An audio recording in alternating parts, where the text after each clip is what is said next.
आप सभी का हमारे एक न्यू वीडियो में स्वागत है। फ्रेंड्स, इस वीडियो में हम Uttar Pradesh state medical faculty के द्वारा पूछे गए क्वेश्चन पेपर लेकर आए हैं जो कि आप सभी के एग्जाम के लिए काफ़ी इंपॉर्टेंट हैं।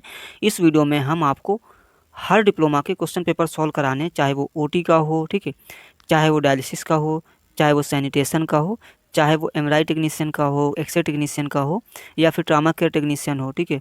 उसके बाद ब्लड ट्रांसफ्यूजन टेक्नीशियन भी अगर आपका कोर्स है, फिजियोथेरेपी का कोर्स है, ठीक है, या फिर लैब टेक्नीशियन का कोर्स है आपका, तो मेनली सभी डिप्लोमा के क्वेश्चन हम इस वीडियो में कराने वाले हैं जो कि आप सभी के एग्जाम के लिए काफ़ी इंपॉर्टेंट होने वाले हैं। और हर साल यही क्वेश्चंस एग्जाम में रिपीट होते हैं, इसके बाहर कोई भी क्वेश्चंस रिपीट नहीं किए जाते हैं।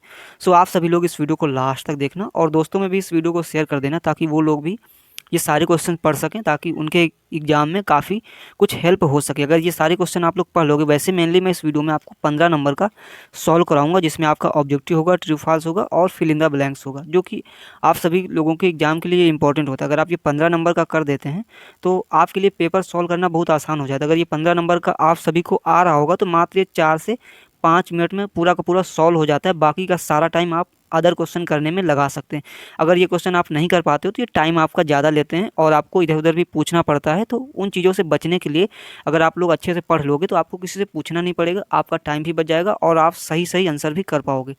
तो चलिए फिर वीडियो को स्टार्ट करते हैं। तो पहले क्वेश्चन से हम लेते हैं। पहला तो ओटी का ही हम कराएंगे, ठीक है, और ओटी के क्वेश्चन लेंगे जो कि आप सभी लोगों के लिए इंपॉर्टेंट है। और ये फर्स्ट पेपर है जिसमें general anatomy, physiology, pathology, microbiology and pharmacology पूछी जाती है। और ऐसा नहीं कि ये सिर्फ ओटी के लिए ये इंपॉर्टेंट है, सभी डिप्लोमा के लिए इंपॉर्टेंट है, ठीक है। ऐसा नहीं कि ये ओटी का क्वेश्चन पेपर है तो ओनली ओटी के बच्चों का ही पूछा जाएगा, ऐसा नहीं, सभी के लिए इंपॉर्टेंट है। और यहाँ पर आप सभी लोग क्वालिटी प्लीज़ बढ़ा लेना, क्योंकि ये सारे के सारे जो है, मतलब मैंने खुद फ़ोन से लिया हुआ है पिक, इस वजह से इनकी क्वालिटी आपको हो सकता है वीडियो में देखने को अच्छी ना मिले। देखते हैं कि आखिर पहले क्वेश्चन में क्या पूछा गया है। तो पहला क्वेश्चन ये कह रहा है colour coding of 20 number cannula is, 20 number cannula किस कलर का होता है। तो आपको पता होना चाहिए सभी कैनुला का कलर कोड क्या होता है। अगर आपको पता है तो आप आसानी से लगा देंगे। तो 20 नंबर कैनुला का जो कलर होता है वो पिंक होता है, और ग्रीन जो होता है वो आपका 18 नंबर होता है, ब्लू जो होता है वो 22 नंबर होता है, और येलो जो कि येलो चिल्ड्रन में यूज किया जाता है, जो कि 24 नंबर का कैनुला होता है, ठीक है। उसके बाद अगला क्वेश्चन है which of the following is salivary gland, ठीक है। तो सेलेवरी ग्लैंड तो मैं आपको बता दूं यहाँ पर पैरोटिड और सबलिंगुअल ग्लैंड ये दोनों होगा। तो यहाँ पर आंसर थर्ड नंबर आप देख सकते हो, बोथ ए एंड बी, ठीक है। तो ये दोनों होता है। इसके अलावा भी एक होती है सब मैंडिबुलर, ये भी जो है होती है, तो ये चीज़ आपको भी पता होनी चाहिए, ठीक है।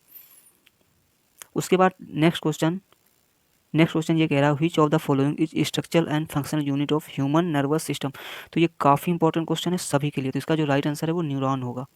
उसके बाद लास्ट फोर्थ नंबर क्वेश्चन है, ठीक है, फोर्थ नंबर क्वेश्चन है which of the following is the inner most layer of human आई। मतलब ह्यूमन आई की जो सबसे अंदर की लेयर होती है उसका क्या नाम है। तो उसका नाम होता है रेटिना, ठीक है। तो रेटिना सबसे अंदर की लेयर होती है, ठीक है, ये चीज़ आपको पता होना चाहिए। और आउटर लेयर भी होती है और मिडल लेयर भी होती है। अगर आप सभी को नहीं पता है तो मैं आपको बता दूं आउटर लेयर में क्या क्या आता है। तो आउटर लेयर में मेनली आपका कोरोइड और स्क्लेरा आता है। यहाँ पर आप खुद ही देख सकते हो कोरोइड और स्क्लेरा आता है। वहीं सिलेरी बॉडी जो होती है हम आपकी मिडल लेयर होती है, मतलब बीच की लेयर होती है, ठीक है। अब 5 नंबर क्वेश्चन है कि heartbeat originates from the, तो ऐसे नोट से जो है हार्ट की धड़कन की उत्पत्ति होती है, ठीक है। तो काफ़ी इंपॉर्टेंट क्वेश्चन था। यहाँ पर अम्बू बैग, ठीक है, Ambu means arterial manual breathing unit, ठीक है। तो इसका जो राइट आंसर होता है वो होता है आर्टिफिशियल मैनुअल ब्रीथिंग यूनिट। तो ये चीज़ आप लोग याद रखना, ठीक है। यहाँ पर आर्टीरियल मैनुअल ब्रीथिंग यूनिट दे रहा है, बट इसका जो राइट आंसर होगा वो होगा आर्टिफिशियल मैनुअल ब्रीथिंग यूनिट होता है, ठीक है। उसके बाद नेक्स्ट क्वेश्चन है एमिनोफाइलिन इज ब्रोंकोडायलेटर ड्रग। तो एमिनोफाइलिन ब्रोंकोडायलेटर ड्रग ही होता है, तो इसका जो राइट आंसर है वो ट्री हो जाएगा। Lungs are situated in mediastinum cavity, तो ट्री हो जाएगा। साथ में आपका जो हार्ट होता है वो भी मीडिया स्टेनम कैविटी में ही प्रेजेंट होता है। फिर blood is a connective tissue, तो ये भी ट्री हो जाएगा। उसके बाद appendix is a vestigial organ of human body, तो ये भी आपका राइट हो जाएगा क्योंकि ये वेस्टिजियल ऑर्गन होता है। अब हम आ जाते हैं फिल इन द ब्लैंक्स पर। तो एबीजी स्टैंड फॉर का मतलब होता है इसका पूरा नाम क्या है, ठीक है। तो एबीजी का आर्टीरियल ब्लड गैस होता है full form. Largest organ of the body, तो आप सभी लोग प्लीज़ इसका आंसर कमेंट में जरूर बता देना कि कौन सा होता है। तो आपका क्या होगा यहाँ पर body largest organ of the body, तो वो आपका स्किन हो जाता है। वहीं अगर पूछता है कि largest gland of the body, अगर ग्लैंड पूछता है तो वो आपका लीवर होता है। तो ये चीज़ आप लोग ध्यान रखना। उसके बाद outer covering of brain is known as, तो मेनिंजिस होता है, ठीक है। तो ब्रेन की जो ऊपरी कवर होता है उसे मेनिंजिस कहते हैं। उसके बाद पेनिसिलिन इज डिस्कवर्ड बाय, तो काफ़ी इंपॉर्टेंट ये क्वेश्चन है, आपके एग्जाम में पूछा जा सकता है, ठीक है, क्योंकि पेनिसिलिन एक एंटीबायोटिक होती है और इसे डिस्कवर किया था अलेक्जेंडर फ्लेमिंग ने, ठीक है। किसने किया था? अलेक्जेंडर, ठीक है। तो याद रखना अलेक्जेंडर फ्लेमिंग ने इसे डिस्कवर किया था। उसके बाद अब हम आ जाते हैं लास्ट क्वेश्चन, कोलीलिथियासिस मीन्स, तो गाल ब्लेडर इन स्टोन, इसका राइट आंसर हो जाएगा, ठीक है। उसके बाद यहाँ पर शॉक, जो कि आप सभी के लिए काफ़ी इंपॉर्टेंट, जो कि 5 नंबर में पूछा जा सकता है, और एनिमल सेल। एनिमल सेल इतना इंपॉर्टेंट है गाइस कि ये हर साल एग्जाम में पूछा जाता है, तो इसका डायग्राम आप सभी लोग जरूर बना लेना। फंक्शन ऑफ पैंक्रियाज, ये भी इंपॉर्टेंट, और फीमर का डायग्राम बनाने के लिए काफ़ी ज़्यादा आता है और हर साल ये पूछा जाता है। और यहाँ पर BMW मतलब बायोमेडिकल वेस्ट की टोटल 10 कैटेगरी होती हैं, वो अगर आपको याद हैं तो आपके लिए अच्छी बात है। वैसे भी ये 10 नंबर में भी क्वेश्चन आता है और 5 नंबर में भी क्वेश्चन आता है BMW, तो ये चीज़ याद रखना, ठीक है। उसके बाद साइनोवियल जॉइंट, साइनोवियल जॉइंट बहुत ज़्यादा इंपॉर्टेंट, तो ये भी आप सभी के लिए काफ़ी इंपॉर्टेंट है। उसके बाद नेक्रोसिस एंड एपोप्टोसिस, ये लॉन्ग में भी पूछा जाता है और शॉर्ट में भी पूछा जाता है। और ह्यूमन स्किन आप सभी के लिए इंपॉर्टेंट है, अगर आपने पढ़ रखा है तो अच्छी बात है। उसके बाद रूट ऑफ ड्रग एडमिनिस्ट्रेशन, कोई ऐसा पेपर नहीं होगा जिसमें रूट ऑफ ड्रग एडमिनिस्ट्रेशन नहीं पूछा जाता, ये आप समझ लो, इसलिए इसको आप सभी को अच्छे से पढ़ लेना है। और मेल रिप्रोडक्टिव सिस्टम, ये भी पढ़ना है, और फीमेल रिप्रोडक्टिव सिस्टम में MC मतलब मेंस्ट्रुअल साइकिल काफ़ी इंपॉर्टेंट होता है, तो वो आप लोग पढ़ लेना, ठीक है।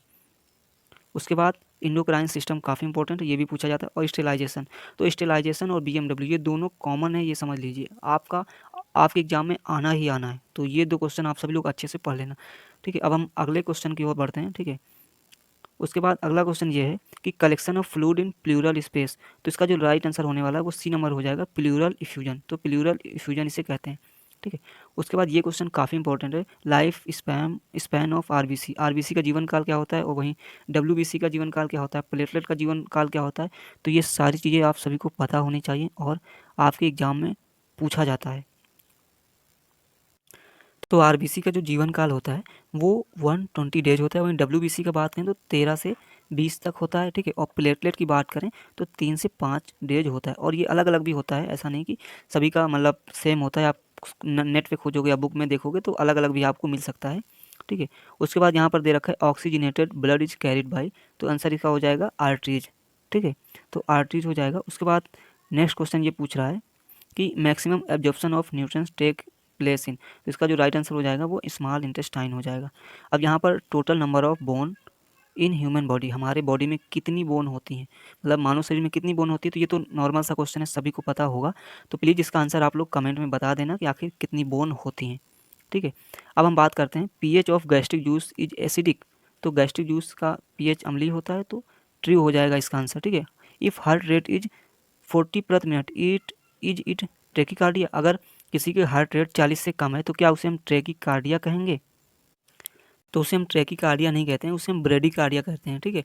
अगर किसी का हार्ट रेट 100 से ज़्यादा हो जाता है तब उसे हम ट्रेकिकार्डिया कहते हैं, अगर किसी का हार्ट रेट जो है 40 तक है, ठीक है, तो उसे हम ब्रेडिकार्डिया बोलेंगे, ठीक है। तो ट्रेकिकार्डिया में हाई हो जाता है और ब्रेडिकार्डिया में लो हो जाता है, तो इसका जो राइट आंसर है वो गलत हो जाएगा, मतलब ये रॉन्ग हो जाएगा। उसके बाद ल्यूकोसाइटोसिस सजेशन इन्फेक्शन, तो इसका भी ये ट्रू हो जाएगा। उसके बाद HIV infection spirit through body contracts, तो ये भी ट्रू हो जाएगा। HIV जो होता है वो ह्यूमन से भी होता है, मतलब कि ठीक है, अगर आप किसी को टच करेंगे मतलब, ठीक है, तो बॉडी कॉन्टैक्ट से HIV हो जाता है। उसके बाद sharp needle to disposed in black bin, तो इसका जो होने वाला है वो रॉन्ग हो जाएगा, क्योंकि ये शार्प नीडल आपका किस में जाता है, वो जाता है आपका वाइट बिन में, और ब्लैक बिन में आपका जनरल वेस्ट जाता है। अब दोस्तों हम आगे देखते हैं फिल इन द ब्लैंक्स, ठीक है। तो यहाँ पर फिल इन द ब्लैंक्स होने वाले हैं, तो आप सभी लोगों को अगर पहले से आता है तो प्लीज़ कमेंट में जरूर बता देना। क्वेश्चन है कि generalised swelling of body is called, तो मतलब शरीर में सामान्यकृत सूजन को कहा जाता है। अगर ऐसे जनरल अगर आप किसी को सूजन आ जाती है तो उसे क्या आप बोलोगे, उससे बोलोगे आप लोग एडेमा, ठीक है, एडेमा आप लोग बोलोगे। उसके बाद यहाँ पर दे रखा है adrenaline hormone is secreted from, तो एड्रिलिन हार्मोन कहाँ से सिक्रीट होता है, तो एड्रिनल ग्लैंड से होता है, ठीक है। तो यहाँ पर एड्रिलिन दिया ही है तो एड्रिनल ग्लैंड से होता है। उसके बाद carries blood from lungs to heart, ठीक है, फेफड़ों से हृदय तक रक्त पहुंचाता है, तो कौन पहुंचाता है, लंग्स जो होते हैं हमारे, लंग्स से लेकर ठीक है हार्ट तक अगर ब्लड जाता है तो किसके द्वारा जाता है, तो वो जाता है हमारा पल्मोनरी आर्टरी के थ्रू ब्लड जाता है। तो ये क्वेश्चन काफ़ी इंपॉर्टेंट है, आपके एग्जाम में पूछा जा सकता है। अब अगला क्वेश्चन हम देखते हैं यहाँ पर कि component is given in dengue if there is bleeding manifestation, यानी डेंगू में रक्तस्राव होने पर घटक दिया जाता है। अगर किसी को डेंगू हो जाता है, ठीक है, तो उसे क्या चीज़ दिया जाता है? तो आप सभी को पता है कि उसे प्लेटलेट दिया जाता है। तो इसका जो राइट आंसर होने वाला है वो प्लेटलेट होने वाला है, ठीक है। तो ये क्वेश्चन पेपर काफ़ी कठिन आया था, ये डिप्लोमा इन डायलिसिस का है, ठीक है। तो इन क्वेश्चन पर ज़्यादा विशेष ध्यान अगर नहीं भी देंगे तो कोई दिक्कत नहीं है, आपके एग्जाम में इतने हार्ड क्वेश्चन वैसे पूछे नहीं जाते। यहाँ पर जैसे अक्यूट, ठीक है, गैस्ट्रोएंटेराइटिस दे रखा है, अगर आप लोग ये चीज़ें नहीं भी पढ़ेंगे तो कोई बात नहीं, लेकिन कुछ इंपॉर्टेंट चीज़ें होती हैं, जैसे मैंने बताया था स्टेलाइजेशन काफ़ी इंपॉर्टेंट होता है, जो आप सभी के एग्जाम में पूछा जा सकता है, ठीक है। तो ये आप लोग ज़रूर पढ़ लेना। उसके बाद शॉक मैंने बताया ही था, तो शॉक भी काफ़ी इंपॉर्टेंट होता है, तो आप सभी लोग अपने एग्जाम के लिए ज़रूर पढ़ लेना, ठीक है। तो मैंने जो क्वेश्चन मेनली करा है वो आप सभी के लिए एग्जाम के लिए काफ़ी इंपॉर्टेंट होने वाले हैं। वीडियो काफ़ी लंबा हो जाएगा, मैं नेक्स्ट वीडियो में आगे के क्वेश्चन कराऊंगा, ठीक है। तो प्लीज़ अगर कुछ भी गलत हुआ हो तो आप लोग कमेंट में बता देना, क्योंकि ये मेरा पहला वीडियो था, ज़्यादा मुझे ऐसे पढ़ाने का एक्सपीरियंस नहीं है। धीरे धीरे अगर कुछ भी गलत होता है तो उसमें सुधार ज़रूर होगा। सो प्लीज़ आप लोग कमेंट में ज़रूर बता देना, ठीक है। और बाकी का ये क्वेश्चन पेपर मैं अपने टेलीग्राम पे शेयर कर दूंगा, सो आप लोग टेलीग्राम मेरा ज्वाइन कर लेना, मैंने लिंक डिस्क्रिप्शन में दे रखा है, ठीक है।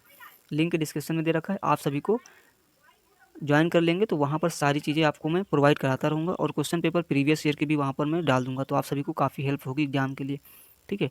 तो सभी डिप्लोमा के क्वेश्चन पेपर हैं, तो प्लीज़ आप लोग यहाँ पर ज्वाइन जरूर कर लेना। जो भी यहाँ पर बाकी रह जाएगा वो मैं बाद में क्वेश्चन पेपर आपको टेलीग्राम पर प्रोवाइड कर दूँगा। तो फिलहाल इस वीडियो में इतना ही था, और चैनल नहीं सब्सक्राइब किया तो प्लीज़ सब्सक्राइब जरूर कर लेना।